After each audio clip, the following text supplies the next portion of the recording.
Hello दोस्तों, कैसे आप सभी लोग। आशा करता हूं आप सभी लोग स्वस्थ एंड मस्त होंगे और आप सभी लोग मेरे वीडियो को प्रतिदिन देख रहे होंगे और अपने नॉलेज को गेन कर रहे होंगे।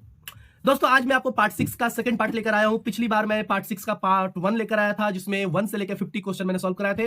ये आपका लास्ट सवाल था और आज मैं आपको इसके आगे यानी पार्ट 6 का सेकंड पार्ट लेकर आया हूं, जिसमें 51 से लेकर 100 क्वेश्चन सॉल्व कराऊंगा दोस्तों। तो ये लास्ट सवाल था हम लोग अपने स्क्रीन पर, और ये रहा आपका आज का अगला सवाल दोस्तों। अगला सवाल आपके स्क्रीन पर है, विच of the following is internal memory. इनमें से कौन सा इंटरनल मेमोरी है दोस्तों। इंटरनल मेमोरी पूछ रहा है। इंटरनल मेमोरी मतलब प्राइमरी मेमोरी को इंटरनल मेमोरी कहते हैं। याद रखिएगा, इंटरनल मेमोरी मतलब प्राइमरी मेमोरी को कहा जाता है। तो इंटरनल क्या है, प्राइमरी मेमोरी। तो यहाँ पर राइट आंसर हो जाएगा ऑप्शन डी। ऑप्शन डी आपका सही जवाब है। ऑप्शन डी यानी प्राइमरी मेमोरी। इंटरनल मेमोरी में से कौन सा है, प्राइमरी। याद रखिएगा, हार्ड डिस्क, फ्लैश मेमोरी एक सेकेंडरी मेमोरी होता है। तो ये सेकेंडरी मेमोरी के दायरे में आ जाएगा। तो प्राइमरी आपका एक इंटरनल मेमोरी होता है। तो option D is right answer. अगला, हु फाउंडेड नाबार्ड। नाबार्ड की स्थापना किसने की, किसने नाबार्ड को की स्थापना की है। तो राइट आंसर हो जाएगा दोस्तों ऑप्शन बी, शिवारामन कमेंट्री। ठीक है, तो इसका राइट आंसर हो जाएगा शिवारामन कमेंट्री। तो इसका राइट आंसर हो जाएगा ऑप्शन बी। ऑप्शन बी आपका सही जवाब है दोस्तों। अगला, विच फंक्शन की यूज्ड फॉर हेल्प। हेल्प के लिए आप कौन सा शॉर्टकट की यूज करेंगे। तो ये क्वेश्चन कई बार सवाल आ चुका है। ये हेल्प के लिए हम लोग F1 का यूज करते हैं। तो ऑप्शन ए आपका सही जवाब है दोस्तों। ऑप्शन हेल्प के लिए आप F1 की क्या प्रेस करेंगे। अगला, what is the maximum length of uniform resource locator. कह रहा है कि यूआरएल का फुल फॉर्म होता है दोस्तों यूनिफॉर्म रिसोर्स लोकेटर। तो यूआरएल का मैक्सिमम लेंथ कितना होता है। मैक्सिमम लेंथ आपसे पूछा जा रहा है। किसी भी यूआरएल का मैक्सिमम लेंथ अगर पूछे तो आप दोस्तों टिक करिएगा, याद कर लीजिए 2048 यानी ऑप्शन है 2048 दोस्तों। जो यूआरएल का मैक्सिमम लेंथ होता है 2048 होता है। तो ऑप्शन ए आपका सही जवाब हो जाएगा। Right answer is option A. अगला, which of the following is not an example of cyber. इनमें से कौन सा साइबर का एग्जांपल नहीं है। ठीक है, साइबर का एग्जांपल नहीं है। Spyware, Trojan horse, ransomware, social media. तो दोस्तों इसमें से आपसे पूछा साइबर का, in which of the following not an example of cyber. Cyber करने का मतलब साइबर क्राइम से रिलेटेड है दोस्तों। स्पाईवेयर, ट्रोजन हॉर्स, रैंसमवेयर एक तरह के वायरस होते हैं जो साइबर क्राइम के लिए यूज किए जाते हैं। इसका राइट आंसर हो जाएगा दोस्तों social media. Social media cyber से रिलेटेड नहीं है। तो ऑप्शन डी आपका सही जवाब हो जाएगा। Option D is right answer. What is the shortcut की टू हाइपरलिंक। हाइपरलिंक का शॉर्टकट की क्या दोस्तों। तो हाइपरलिंक का शॉर्टकट की होता है कंट्रोल के, यानी option B is right answer. Option B याद रखेंगे, हाइपरलिंक का शॉर्टकट की होता है कंट्रोल के। Option B is right answer. अगला, what is the line given above a text. कह रहा है कि टेक्स्ट के ऊपर अगर आपको लाइन देना हो तो आप किस शॉर्टकट की क्या यूज करें, क्या करेंगे। शॉर्टकट की नहीं, क्या करेंगे। What is the line given above a text. अगर टेक्स्ट के अबव में अगर आपको लाइन गिवन करना है तो उसको क्या बोलेंगे, below line, over line, up line and upper line. तो दोस्तों इसमें हम लोग बोलेंगे ओवर लाइन। याद रखिएगा, ओवर लाइन आपको बोलना है। ओवर लाइन अगर आप ऊपर की तरफ देते हो, अबव करते टेक्स्ट के ऊपर यानी लाइन देते हो, इसको बोलेंगे दोस्तों ओवर लाइन। ऑप्शन बी आपका सही जवाब हो जाएगा। Option B is right answer. अगला, which shortcut key use to, which shortcut key will be use to go to back sheet in Libre Office Calc. Calc का स्पेलिंग यहाँ दोस्तों गलत है। कैल्क मतलब CALC होता है स्पेलिंग। यहाँ पर तो स्पेलिंग थोड़ा मिस्टेक हो चुका है। कैल्क KALK नहीं पढ़ेंगे, CALC होता है। तो लिब्रा ऑफिस कैल्क में गो टू बैक, बैक जाने के लिए किस शॉर्टकट की का यूज करेंगे, यानी किस सीट का आप यूज करेंगे सीट पे बैक जाने के लिए दोस्तों। एक सीट से दूसरे सीट पे बैक जाने के लिए देखिए लिखा हुआ है use to go to back sheet in Libre Office Calc. तो ऑप्शन इसका राइट आंसर हो जाएगा option control shift tab. Control shift tab का यूज करके, ऑप्शन बी का यूज करके आप बैक सीट पे जा सकते हैं दोस्तों। तो option B is right answer. What is called to arrange the data in logical order. यानी लॉजिकल ऑर्डर में डेटा को अरेंज करने के लिए हम लोग क्या करते हैं, सर्चिंग करते हैं, सॉर्टिंग करते हैं, लॉजिकल करते हैं, या नॉन ऑफ द दीज। तो अरेंज करने के लिए दोस्तों सॉर्टिंग का यूज किया जाता है। तो ऑप्शन बी आपका सही जवाब है। जहां भी अरेंज शब्द लगेगा कि डेटा को अरेंज करना है असेंडिंग ऑर्डर में, डिसेंडिंग ऑर्डर में, लॉजिकल ऑर्डर में, अल्फाबेट्स ऑर्डर में, नंबर ऑर्डर में, तो आप सॉर्टिंग ऑप्शन का यूज कर दीजिएगा दोस्तों। ऑप्शन बी आपका सही जवाब है। Option B is right answer. IMPS was launched by whom. IMPS जो होता है किसके द्वारा स्टार्ट किया, किसके द्वारा लॉन्च किया गया है। इसका राइट आंसर हो जाएगा दोस्तों आपका NPCI। कई बार ये सवाल आ चुके हैं। IMPS का फुल फॉर्म आप मुझे कमेंट करेंगे। मैं इस तरह के सवाल इसलिए आपसे पूछता हूं ताकि मुझे भी पता चले कि मेरे वीडियो को मेरे स्टूडेंट देख रहे हैं कि नहीं देख रहे हैं, या फिर कौन देख रहा है। तो IMPS का आप फुल फॉर्म मुझे कमेंट करेंगे। पिछली वीडियो मैंने बताया था। और NPCI का भी फुल फॉर्म मैंने पिछली वीडियो में कई बार बताया है। बच्चों से मैंने कमेंट करने के लिए बोला था, बच्चे कमेंट भी किए हैं। तो NPCI का भी फुल फॉर्म आप मुझे भेजोगे, IMPS का भी फुल फॉर्म भेजोगे, कमेंट करोगे। तो IMPS वाज लॉन्च्ड बाय हुम। तो आपका राइट आंसर हो जाएगा NPCI। Option C is right answer. NPCI का फुल फॉर्म जरूर भेजेंगे दोस्तों आप सभी लोग। Which symbol is used to mentor someone in a WhatsApp group. WhatsApp group में किसी को अगर मेंटर करना नहीं, कोई सलाह देना है, सलाह देने के लिए किस प्रतीक यानी किस चिन्ह का यूज करेंगे आप लोग। व्हाट्सएप ग्रुप में अगर मुझे को किसी को कमेंट करना है या फिर किसी को हाईलाइट करना है किसी का नाम लेकर, तो मुझे इनमें से किस सिंबल का यूज करना चाहिए। @ हैश परसेंटेज एस्ट्रिक। तो दोस्तों व्हाट्सएप ग्रुप पे अगर किसी को नाम लेकर आपको जैसे बोलना है कि भाई जैसे मेरा नाम है सत्यम, सत्यम सर, तो आप लेना चाहते हो सत्यम सर ये काम कर दीजिए, तो आप किस सिंबल का यूज करके मेरा नाम लिखोगे वहां पर, ताकि मैं इंडिकेट हो जाऊं वहां पर। तो इसका राइट आंसर हो जाएगा दोस्तों ऑप्शन ए, @ का यूज करके। @ अब वो उस व्यक्ति का नाम दीजिएगा जिस व्यक्ति का नाम जिस ग्रुप में है, जिस नाम से है वो नाम दीजिएगा तो हाईलाइट हो जाएगा, और वो उसको इंडिकेट करेगा, खासतौर से उस पर्सन को इंडिकेट करेगा जिसका मैंने नाम दिया था। @ के साथ उसको इंडिकेट करते हैं। तो ऑप्शन ए आपका सही जवाब हो जाएगा दोस्तों। अगला, व्हाट इज द शॉर्टकट की to bullet of in Libre office writer? Libra office writer में बुलेट को ऑफ करने के लिए कौन सा शॉर्टकट की यूज करेंगे? यानी जो बुलेट का नंबरिंग होता है, तो बुलेट को ऑफ करना है, ऑन नहीं करना, ऑफ करना है, तो किस शॉर्टकट का यूज करेंगे? तो राइट आंसर हो जाएगा दोस्तों शिफ्ट F12। शिफ्ट F12 का यूज करिएगा, यानी ऑप्शन बी का यूज करिएगा बुलेट को ऑफ करने के लिए। लिब्रा ऑफिस राइटर में बुलेट को ऑफ करने के लिए शिफ्ट F12 का यूज किया जाता है। तो ऑप्शन भी आपका सही जवाब है दोस्तों। अगला सवाल, what is the storage capacity of Google drive? Google drive की स्टोरेज कैपेसिटी क्या होती है? गूगल ड्राइव की पूछा है दोस्तों। आप जैसे वन ड्राइव, गूगल ड्राइव सुने होंगे, क्लाउड ड्राइव भी होता है। तो क्लाउड क्या होता है? गूगल ड्राइव और वन ड्राइव को क्लाउड ड्राइव भी बोलते हैं। तो ये गूगल ड्राइव की स्टोरेज कैपेसिटी कितनी होती है दोस्तों? तो राइट आंसर हो जाएगा ऑप्शन सी 15 GB। याद रखिएगा, 15 GB की कैपेसिटी आपको देता है गूगल ड्राइव, यानी गूगल आपको अपने डेटा को, अपने फाइल्स को स्टोर करने के लिए 15 GB फ्री में देता है। अगर 15 GB के आगे आपको चाहिए तो आप परचेज करके खरीद सकते हैं, सॉरी परचेज कर सकते हैं गूगल से, ठीक है। लेकिन 15 GB तक आप फ्री में उसमें ऐड कर सकते हैं। तो 15 GB का आप डेटा उसमें ऐड कर सकते हैं गूगल ड्राइव में। तो राइट आंसर हो जाएगा ऑप्शन सी। ऑप्शन सी आपका सही जवाब है। थोड़ा मैं अभी स्पीडली पढ़ूंगा दोस्तों वीडियो, ताकि वीडियो ज्यादा लंबा ना हो। विच of the following falls under the category of antivirus program? इनमें से कौन सा एंटीवायरस प्रोग्राम है दोस्तों? तो एंटीवायरस प्रोग्राम पूछ रहा है, तो इनमें से सभी एंटीवायरस प्रोग्राम है दोस्तों। नॉर्टन भी एंटीवायरस है, K7 क्विककिल भी एंटीवायरस, तो all of the above. Right answer हम लोग लगाएंगे ऑल ऑफ द अबव, यानी ऑप्शन डी। ये तीनों एंटीवायरस है, एंटीवायरस प्रोग्राम है दोस्तों। तो ऑप्शन डी आपका सही जवाब हो जाएगा। 65 नंबर, वीडियो ईज है। वीडियो क्या है? वीडियो का फुल फॉर्म होता है विजुअल डिस्प्ले यूनिट, एक आउटपुट डिवाइस होता है दोस्तों। इसका राइट आंसर हम लोग लगाएंगे ऑप्शन ए। ऑप्शन ए आपका सही जवाब हो जाएगा, video is output device. Video यानी मॉनिटर दोस्तों। वीडियो किसको बोलते हैं? मॉनिटर को, स्क्रीन को। तो वीडियो क्या है? एक आउटपुट डिवाइस है। तो right answer option A. Option A सही जवाब है आपका। अगला, by what name do you know the first slide in the presentation? Presentation की पहली स्लाइड आप किस नाम से जानते हैं? यानी हमारे प्रेजेंटेशन की जो पहली स्लाइड होती है उसको हम किस नाम से जानते हैं? तो पहला स्लाइड क्या होता है? तो पहले स्लाइड पर हम लोग टाइटल वगैरह देते हैं, तो उसको बोलते हैं टाइटल स्लाइड। याद रखिएगा, ऑप्शन सी आपका राइट आंसर होगा। किसी भी प्रेजेंटेशन का जो फर्स्ट स्लाइड होता है उसको क्या कहते हैं? Title slide. तो ये राइट आंसर हो जाएगा ऑप्शन सी। ऑप्शन सी आपका सही जवाब हो जाएगा। अगला सवाल, how many views can be added to a slide? किसी भी स्लाइड पे व्यूज, हाउ मेनी व्यूज जोड़ने के लिए आप क्या करेंगे? ऐड करने के लिए आप क्या करेंगे?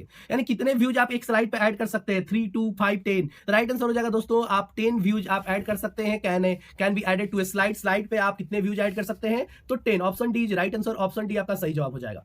अगला सवाल है, when did you first start using the internet in A bank? Bank में पहली बार इंटरनेट का उपयोग कब किया गया था? कब से स्टार्ट किया गया था? First start using the internet in A bank. Bank में पहली बार इंटरनेट कब यूज किया गया था? तो इसका राइट आंसर हो जाएगा दोस्तों 96 में, 1996, यानी ऑप्शन बी आपका सही जवाब है। पहली बार इंटरनेट का यूज बैंक में 1996 में किया गया था। अगला सवाल दोस्तों, what is the total layer of TCP/IP? ये सवाल भी कई बार रिपीट हो चुके हैं दोस्तों। आशा करता हूं कि आपको इसका जवाब पता होगा पहले से, आपने मेरा पूरा वीडियो देखा होगा। तो TCP/IP का फुल फॉर्म होता है ट्रांसमिशन कंट्रोल प्रोटोकॉल, और IP का मतलब होता है इंटरनेट प्रोटोकॉल। तो इसका जो लेयर होता है, टोटल लेयर पूछ रहा है, तो टोटल लेयर होता है दोस्तों 4। तो TCP/IP के टोटल कितने लेयर होते हैं? तो 4 लेयर होते हैं। तो ऑप्शन ए आपका सही जवाब है दोस्तों। Option A is right answer. अगला, व्हाट इज द शॉर्टकट की टू रिफ्रेश? रिफ्रेश करने का शॉर्टकट की क्या होता है? बच्चे को पता होता है दोस्तों। रिफ्रेश यानी कंप्यूटर पे जब हम लोग राइट क्लिक करके रिफ्रेश करते हैं, तो रिफ्रेश का मतलब रीलोड होता है दोस्तों। तो रीलोड या रिफ्रेश करने का शॉर्टकट की क्या होता है? तो F5। अगर आपसे यही सवाल पूछ दे कि इंटरनेट के पेज को रीलोड करने के लिए, दोबारा लोड करने के लिए आप कौन सा शॉर्टकट की यूज करोगे, तो आप F5 का यूज कर सकते हो दोस्तों। यानी ऑप्शन बी आपका सही जवाब है। अगला सवाल, what is the default title in Libre Office Impress? Libra Office Impress में, यानी लिब्रा ऑफिस जो इंप्रेस करने का मतलब जैसे ऑफिस का पावर पॉइंट, ये मैं बार बार आपसे कहता हूं, लिब्रा ऑफिस में इंप्रेस होता है, जैसे MS ऑफिस में पावर पॉइंट होता है, उसमें इंप्रेस होता है। तो लिब्रा ऑफिस इंप्रेस में जो डिफॉल्ट टाइटल नेम होता है वो क्या होता है? अनटाइटल होता है, अनटाइटल 1 होता है, डॉक्यूमेंट होता है, डॉक 1 होता है। तो राइट आंसर हो जाएगा दोस्तों option B, untitled 1। Libre Office Impress में जो डिफॉल्ट टाइटल नेम होता है वो होता है अनटाइटल 1, यानी राइट आंसर हो जाएगा ऑप्शन बी। ऑप्शन बी आपका सही जवाब है दोस्तों। अगला, what is meant by X86? X86 का मतलब क्या है दोस्तों? X86 किससे संबंधित है? तो X86 आपके प्रोसेसर से संबंधित होता है दोस्तों। याद रखिएगा, ये प्रोसेसर से संबंधित है। इसका राइट आंसर हम लोग लगाएंगे, सॉरी ऑप्शन बी यानी प्रोसेसर। याद रखेंगे इस चीज को। What about trading on Twitter? Twitter पे ट्रेडिंग करने के लिए आप किस सिंबल का यूज करेंगे? हैश का, सॉरी @ का, बर्ड का, हैश का, डॉलर का। यानी आपको ट्विटर पे कोई चीज अगर ट्रेंड करवाना है, जब तक वो ट्रेंड में, यानी बहुत सारे लोग अगर हैशटैग, आपने सुना हैशटैग कर दो, हैशटैग ये कर दो, तो हैशटैग करके ट्रेंड में लाया जाता है कोई भी टॉपिक ट्विटर पर, तो हैशटैग का यूज किया जाता है दोस्तों। तो ऑप्शन सी आपका सही जवाब हो जाएगा। आपको ट्विटर पे कोई भी चीज ट्रेडिंग करने के लिए आपको हैशटैग का यूज करना है, ऑप्शन सी का यूज करेंगे। अगला, UPI maximum limit per transaction. UPI का जो मैक्सिमम लिमिट होता है एक पर ट्रांजेक्शन का, वो कितना होता है? तो यूपीआई का मैंने कई बार मैक्सिमम लिमिट बताया हुआ है। यूपीआई का जो मैक्सिमम लिमिट होता है दोस्तों वो 1 लाख का होता है पर डे का। तो ऑप्शन डी आप लगाओगे 1 लाख, यानी option D is right answer.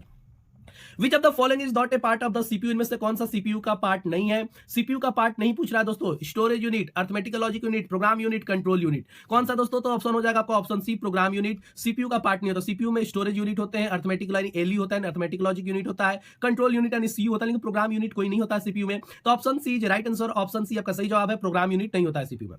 COBOL stand for, COBOL का फुल फॉर्म पूछा जा रहा है आपसे, कोबोल का फुल फॉर्म क्या होता है? तो कोबोल का फुल फॉर्म होता है दोस्तों common business oriented language, common business oriented language. तो ऑप्शन सी आपका सही जवाब हो जाएगा। कोबोल का फुल फॉर्म होता है कोबोल यानी कॉमन बिजनेस ओरिएंटेड लैंग्वेज। याद रखिएगा ऑप्शन सी, ये बहुत इंपॉर्टेंट है। आप किसी भी एग्जाम में जाने से पहले फुल फॉर्म और शॉर्टकट की जरूर याद कर लीजिएगा, ये आपसे हाथ जोड़कर अपील है। ये दो चीज आप जरूर देखकर जाएंगे दोस्तों, जिस दिन एग्जाम है उस दिन ये चीज आप जरूर देखेंगे, फुल फॉर्म और शॉर्टकट की। लगभग क्वेश्चन ये इससे ज्यादा क्वेश्चन पूछे जाते हैं। तो अगर 5 सवाल भी किसी 20 क्वेश्चन में अगर 5 सवाल भी अगर एसएससी सीजीएल की बात करें तो 20 सवाल में अगर 5 सवाल भी अगर शॉर्टकट की फुल फॉर्म से आता तो 5 नंबर बन जाएगा। ठीक है, 5 पॉइंट आपका क्लियर हो जाएगा। तो ये जरूर देखकर जाएंगे दोस्तों।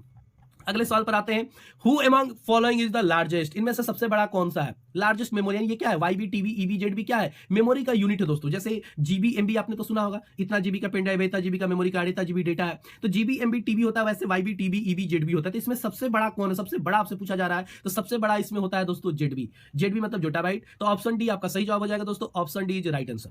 अगला सवाल, what is the type of control shift की? कंट्रोल शिफ्ट की किस तरह का की होता है? तो कंट्रोल शिफ्ट की दोस्तों मॉडिफायर की कहा जाता है। तो option B is right answer. ये पिछले वीडियो में मैंने किसी एक वीडियो में बताया था कि कंट्रोल एंड शिफ्ट की जो होते हैं किस तरह के की होते हैं, किस प्रकार के, तो मॉडिफायर की होते हैं। Option B is right answer.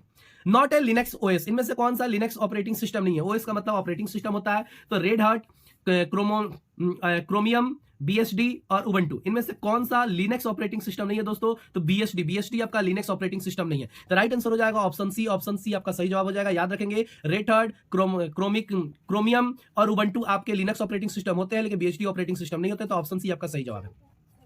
अगला, पीएमएसबीवाई, पीएमएसबीवाई का फुल फॉर्म क्या होता है? पीएमएसबीवाई का फुल फॉर्म हो जाएगा दोस्तों प्रधानमंत्री सुरक्षा बीमा योजना। प्रधानमंत्री सुरक्षा बीमा योजना मतलब होता है पीएमएसबीवाई। एक स्कीम है जो प्रधानमंत्री के द्वारा लिखाया गया है, एक इंश्योरेंस है एक तरह से। ठीक है, सुरक्षा बीमा योजना है। तो पीएमएसबीवाई का फुल फॉर्म होता है प्रधानमंत्री सुरक्षा बीमा योजना। याद रखेंगे इसको। तो ऑप्शन ए आपका सही जवाब हो जाएगा दोस्तों।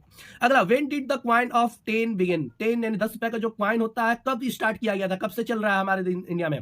तो ऑप्शन बी 2005 से। 2005 में 10 का सिक्का रिलीज किया गया था दोस्तों। तो 10 का जो कॉइन होता है, सिक्का जो होता है वो 2005 से चल रहा है। तो 2005 यानी ऑप्शन बी आपका सही जवाब हो जाएगा। इसका याद रखेंगे। Future skill portal was launched bye, जो फ्यूचर स्किल एक पोर्टल होता है हमारा, वो किसके द्वारा लॉन्च किया गया है? तो नास्कॉम के द्वारा लॉन्च किया गया। फ्यूचर स्किल पोर्टल जो है नास्कॉम के द्वारा लॉन्च किया गया है। तो ऑप्शन सी आपका सही जवाब हो जाएगा। याद रखिएगा, future skill portal was launched by NASSCOM. तो ऑप्शन सी आपका सही जवाब है। अगला सवाल, what would be shortcut key for the document to go to the last? अगर अपने डॉक्यूमेंट में आपको लास्ट में जाना है तो आप किस शॉर्टकट की का यूज करेंगे? डॉक्यूमेंट में सबसे लास्ट में जाने के लिए जो हम लोग शॉर्टकट की यूज करेंगे, कहने का मतलब है दोस्तों, मान लो आप 1 नंबर डॉक्यूमेंट पे, पेज नंबर 1 पे हो, आपको पेज नंबर सीधे 30 लास्ट पेज पे जाना है, लास्ट पेज के भी लास्ट में, तो आप किस शॉर्टकट की का यूज करोगे? तो आंसर हो जाएगा option D, control plus end का यूज करेंगे दोस्तों। कंट्रोल इंड का यूज होता है सबसे डॉक्यूमेंट के लास्ट में जाने के लिए। यही बोला है shortcut key for the document to go to the last. Document के लास्ट लाइन में जाने के लिए, लास्ट में जाने के लिए हम लोग करेंगे कंट्रोल इंड। याद रखिएगा। तो ऑप्शन डी आपका सही जवाब हो जाएगा। Where we will get task bar on desktop? Desktop पे टास्क बार कहां होगा, यानी कहां होता है? तो डेस्कटॉप पे जो टास्क बार होता है दोस्तों बटन एरिया में होता है, नीचे साइड में होता है। तो आप इसको बोलोगे एट द बटन, यानी ऑप्शन सी आपका सही जवाब है। डेस्कटॉप पे जो टास्क बार होता है निचले हिस्से में होता है, तो ऑप्शन सी आपका सही जवाब है। वहीं अगर सवाल पूछता है कि डेस्कटॉप का जो टास्क बार होता है उसे हम लोग कहां शिफ्ट कर सकते हैं, तो लेफ्ट, राइट, अप, डाउन हम लोग शिफ्ट कर सकते हैं दोस्तों। लेफ्ट में भी लेफ्ट भी कर सकते हैं, राइट भी कर सकते हैं, बटन होता है, अप भी कर सकते हैं। कहां नहीं कर सकते? तो सेंटर में नहीं कर सकते, बीचों बीच यहां नहीं कर सकते। लेफ्ट भी कर सकते हैं, राइट भी कर सकते हैं, टॉप भी कर सकते हैं, बटन भी कर सकते हैं। याद रखिएगा दोस्तों। तो हमारा बाय डिफॉल्ट जो टास्क बार होता है डेस्कटॉप पे वो एट द बटन होता है। ऑप्शन सी इसका सही जवाब हो जाएगा।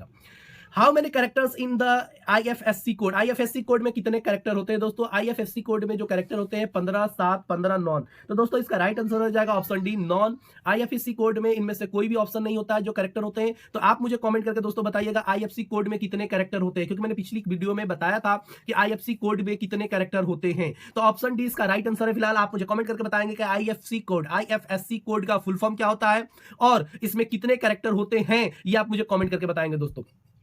अगले सवाल पे चलते हैं। अगला सवाल है, what is the command to create a file in Linux? जो लिनक्स में फाइल क्रिएट करने का कमांड क्या होता है? लिनक्स में फाइल जो क्रिएट करते हैं उसका कमांड क्या होता है दोस्तों? तो फाइल क्रिएट करने का कमांड होता है कैट, CAT, यानी ऑप्शन बी आपका राइट आंसर होगा। लिनक्स में जो फाइल क्रिएट करने का कमांड होता है कैट, यानी option B is right answer.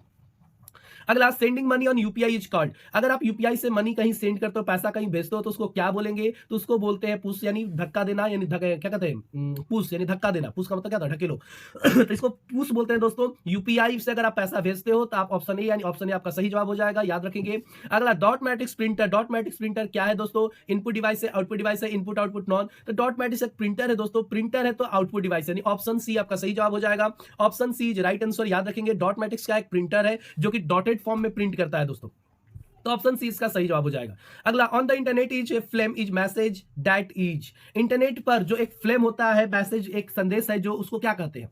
तो सेंडिंग ए ऑफेंसिव मैसेज, या फिर sending simple message, sending blank message, non. तो राइट आंसर हो जाएगा दोस्तों सेंडिंग ऑफेंसिव मैसेज, याद रखेंगे option A. On the internet A flame is a message that is. In internet पर एक जो फ्लेम होता है, एक संदेश है, फ्लेम का एक संदेश है, जो है क्या है? सेंडिंग ऑफेंसिव मैसेज का। यानी जो ऑफेंसिव मैसेज हम लोग करते हैं उसको बोलते हैं फ्लेम, याद रखिएगा। तो ऑप्शन ए आपका सही जवाब हो जाएगा, option A is right answer.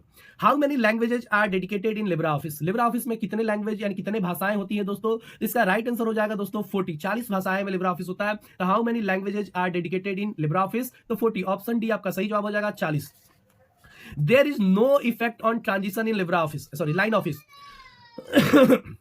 Line office में no effect of transition in line office. Line office नहीं होगा दोस्तों, लिब्रा ऑफिस ही होगा। Libre office there is no effect of transition in Libre office, यानी इनमें से कौन सा ट्रांजिशन इफेक्ट नहीं है लिब्रा ऑफिस का, यानी इंप्रेस का? इसका राइट आंसर हो जाएगा दोस्तों फ्लाई इन। फ्लाई इन कोई ऑप्शन उसमें नहीं होता है, ट्रांजिशन इफेक्ट नहीं होता है। इसका राइट आंसर होगा option D. Option D is right answer. अगर आपको ये सब चेक करना होता है, आप लिब्रा ऑफिस को डाउनलोड कर दीजिए, फ्री में आप डाउनलोड कर सकते हैं लिब्रा ऑफिस। उसमें इंप्रेस, कैल्क, राइटर तीनों आ जाएगा, और आप चेक कर सकते हैं कि कौन कौन सा ट्रांजिशन इफेक्ट होता है, फिर कौन कौन सा ट्रांजिशन इफेक्ट नहीं होता है। तो ऑप्शन डी इसका सही जवाब हो जाएगा दोस्तों। Full form of CC. CC का फुल फॉर्म क्या होता है दोस्तों? तो सीसी का फुल फॉर्म होता है कार्बन कॉपी, याद रखिएगा कार्बन कॉपी। तो ऑप्शन बी आपका सही है, राइट आंसर हो जाएगा ऑप्शन बी। वहीं अगर सवाल बीसीसी पूछ दे तो बीसीसी का होता है ब्लाइंड कार्बन कॉपी, तो राइट आंसर हो जाएगा ब्लाइंड कार्बन। इसका हो जाएगा control, sorry option B carbon copy. Ruler है shortcut key in Libre Office. Ruler का शॉर्टकट की क्या होता है लिब्रा ऑफिस में? तो रूलर का शॉर्टकट की ऑप्शन आपको दिया है दोस्तों, control R, control shift R, alt shift C, window plus L plus R. तो राइट आंसर होता है दोस्तों रूलर का शॉर्टकट की जो होता है लिब्रा ऑफिस में कंट्रोल शिफ्ट आर होता है, कंट्रोल शिफ्ट आर, यानी ऑप्शन बी। ऑप्शन बी आपका सही जवाब हो जाएगा, याद रखेंगे। रूलर को लिब्रा ऑफिस में, रूलर को लाने या हटाने के लिए ऑप्शन बी यानी कंट्रोल शिफ्ट आर का आप यूज कर सकते हैं। Who is the founder of Amazon. Amazon का फाउंडर कौन है? अमेजन अमेजन आप जो यूज करते हो, ई कॉमर्स साइट है जिस पर परचेजिंग करते हो, तो ये अमेजन का फाउंडर कौन है दोस्तों? फाउंडर के बारे में आपसे पूछा जा रहा है, तो इसके फाउंडर है जेफ बेजोस, याद रखिएगा बेजोस है, जेफ बेजोस, यानी ऑप्शन बी। ऑप्शन बी आपका राइट आंसर हो जाएगा। अमेजन के जो फाउंडर है जेफ बेजोस है, बेजोस पढ़ेंगे इसको, तो option B is right answer, याद रखेंगे आप लोग। How many digits is the IFSC code. देख लो ये सवाल पूछ दिया फिर से, और आपको लगता है कि कमेंट नहीं करना पड़ेगा, लेकिन मैं चाहूंगा कि आप कमेंट करो। अगर मेरा वीडियो आप यहां तक देखो तो आप जरूर कमेंट करोगे। आईएफसी कोड का 5 डिजिट्स पूछ दिया कि many digit, how many digits in the IFSC code. IFC code में कितने डिजिट्स होते हैं? इस बार आपके सामने ऑप्शन है 10, 11, 9, 15। तो ऑप्शन हो जाएगा दोस्तों 11। ऑप्शन बी आपका सही जवाब है। आईएफसी कोड में 11 डिजिट्स होते हैं। उस समय वहां पर 15 करके ऑप्शन दिया था, 10 दिया था, लेकिन 11 ऑप्शन नहीं दिया था, इसलिए हम लोगों ने नॉन लगाया था। इस बार राइट आंसर होगा 11, याद रखिएगा। आईएफसी कोड में आपका 11 ऑप्शन भी सही जवाब है। लेकिन फिर भी आप मुझे कमेंट करेंगे आईएफसी कोड का फुल फॉर्म और आईएफसी कोड में कितने कैरेक्टर होते हैं, आप मुझे कमेंट जरूर करेंगे। How many digits are there in OTP. OTP कितने अंक का होता है दोस्तों? ओटीपी कितने अंक का होता है? तो ओटीपी मैक्सिमम पूछ रहा है, याद रखिएगा। How many digits are there in OTP. OTP में मैक्सिमम कितने कैरेक्टर होते हैं? तो 6 दोस्तों। कैरेक्टर नहीं, डिजिट्स। तो ऑप्शन सी, मैक्सिमम जो ओटीपी आते हैं या तो 4 के आते हैं या फिर 6 के आते हैं। याद रखेंगे जो नॉर्मल ओटीपी आता है वो 4 कैरेक्टर का होता है, लेकिन जो बैंक से रिलेटेड ओटीपी आते हैं वो टोटल 6 डिजिट्स के होते हैं। तो ऑप्शन डी इसका राइट आंसर हो जाए। ये भी सवाल बन जाएगा, याद रखिएगा। नॉर्मल ओटीपी आपके 4 कैरेक्टर के, लेकिन बैंक अगर ओटीपी कोई भेजता है तो वो 6 कैरेक्टर, 6 डिजिट्स के होते हैं, याद रखिएगा। अगर पूछ दे कि बैंक वाले ओटीपी कितने डिजिट्स के होते हैं, तो ऑप्शन डी आप लगाएंगे 6 डिजिट, और नॉर्मल अगर पूछ दे तो 4 डिजिट।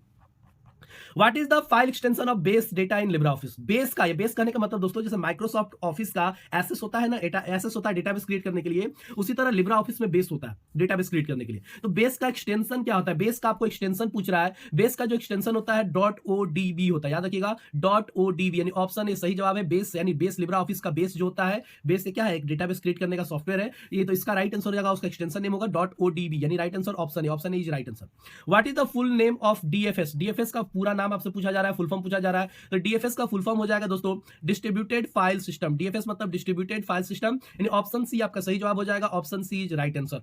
अगला सवाल है व्हाट इज द F12 की यूज्ड फॉर। F12 की का यूज आप क्यों करते हैं? सेव के लिए, सेव एज के लिए, रिफ्रेश के लिए, शटडाउन के लिए। कुछ स्पेलिंग मिस्टेक हो गया है दोस्तों टाइपिंग के दौरान, तो उतना आप इग्नोर करेंगे और सवाल को समझिए, सवाल के अर्थ को समझिए, उसका राइट आंसर निकालिए। तो F12 का फंक्शन, F12 फंक्शन की होता है, उसका यूज आप क्यों करते हैं? तो F12 का यूज होता है दोस्तों सेव एज करने के लिए। तो option B is right answer, option B आपका सही जवाब है दोस्तों। तो आज दोस्तों इस पार्ट 6 का 100 क्वेश्चन मैंने पूरा कर दिया और मैं चाहूंगा कि आप मुझे कुछ कमेंट करें। जैसे अगर मैं आपसे सवाल लास्ट में पूछ रहा हूं इस वीडियो का, अगर आप यहां तक देखते हैं तो मेरे लास्ट सवाल का जवाब आप जरूर देंगे।